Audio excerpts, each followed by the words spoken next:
ಮೊನ್ನೆ ನಾನೊಂದು ಸಂಸ್ಕಾರ ಅಂತ ಹೇಳುವಂಥ ಒಂದು ಕತೆ ಬರೆದಿದ್ದೆ. ಅದಕ್ಕೆ ಶ್ರೀಧರ್ ಭಟ್ ಅವರು ಒಂದು ಪ್ರಶ್ನೆ ಕೇಳಿದರು, ಮಕ್ಕಳು ಇರಲೇಬೇಕಾ, ಮಕ್ಕಳಾಗದೇ ಇದ್ದರೆ ಏನಾಗುತ್ತೆ ಅಂತ, ಅಥವಾ ಮಕ್ಕಳಿನ ಅಗತ್ಯತೆ ಎಷ್ಟುಂಟು, ನಿಮಗೇನನ್ಸುತ್ತೆ ಅಂತ.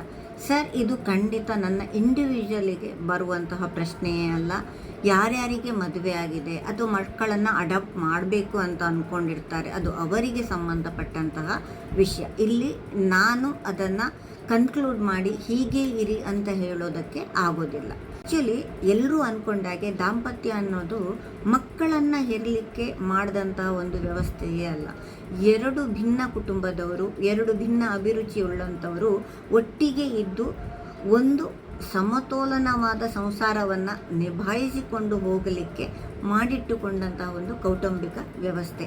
ಅಪರಿಚಿತರು ಅಥವಾ ಒಂದು ನಗುವಿನ ಪರಿಚಯ ಇರುತ್ತೆ. ಅವರು ಈ ಬಸ್ಸುಗಳಲ್ಲಿ, ಬಸ್ ಸ್ಟಾಪ್ಗಳಲ್ಲಿ, ಅಂಗಡಿ ಮುಗ್ಗಟ್ಟುಗಳಲ್ಲಿ, ಫ್ಯಾನ್ಸಿ ಸ್ಟೋರ್ಸಲ್ಲಿ, ದಿನಸಿ ಅಂಗಡಿಯಲ್ಲಿ, ರಸ್ತೆಗಳಲ್ಲಿ, ಸಂತೆ ಮಾರ್ಕೆಟ್ಗಳಲ್ಲಿ ಒಂದಿಷ್ಟು ಪ್ರಶ್ನೆಗಳನ್ನು ಕೇಳಬಾರ್ದು. ಯಾವುದು ಅಂತ ಹೇಳ್ತೀರಾ?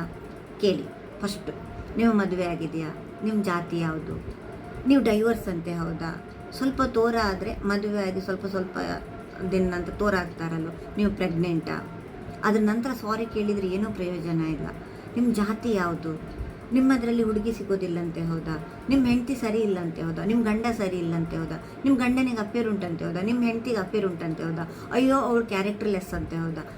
ಅಥವಾ ನಿಮಗೆ ಈಗ ಡೈರೆಕ್ಟ್ ನಿಮಗೇನೆ ಕೇಳ್ತಾರೆ ಅಂತ ಇಟ್ಕೊಂಡು, ನಿಮ್ಮ ಜಾತಿ ಯಾವುದು, ನಿಮ್ಮ ವಯಸ್ಸು ಎಷ್ಟು, ನಿಮ್ಮ ಸಂಬಳ ಎಷ್ಟು, ನೀವೇನು ಮಾಡ್ಕೊಂಡಿದ್ದೀರಿ, ನಿಮಗೆ ಮಕ್ಕಳೇ ಇಷ್ಟ ಇಲ್ಲ ಅಂತೆ ಹೌದಾ? ನೀವು ಮಕ್ಕಳಾಗಬಾರ್ದು ಅಂತ ಅಂದ್ಕೊಂಡಿದ್ದೀರಂತೆ ಹೌದಾ?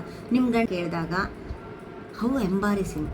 ಈ ಪ್ರಶ್ನೆಗಳು ಒಂದು ಮನುಷ್ಯನ ಸಂಕುಚಿತ ಸ್ವಭಾವವನ್ನು ಸೂಚಿಸುತ್ತೆ. ಇದು ಎಲ್ಲದಕ್ಕಿಂತನೂ ಎಲ್ಲೋ ಅಪರೂಪಕ್ಕೆ ಸಿಕ್ಕಿದಾಗ ಹಾಯ್ ಬಾಯ್ ಅಂದ್ಕೊಂಡು ಏನು ಭಾರಿ ಅಪರೂಪ, ಕಾಣಲಿಕ್ಕಿಲ್ಲ ಅಂತ ಹೇಳಿದರೆ ಆರಾಮ್ಸೆ ಒಂದು ಅಪರಿಚಿತತೆಯಲ್ಲಿರುವಂಥ ಒಂದು ಸ್ನೇಹವನ್ನು ಕಾಣ್ಬೋದು.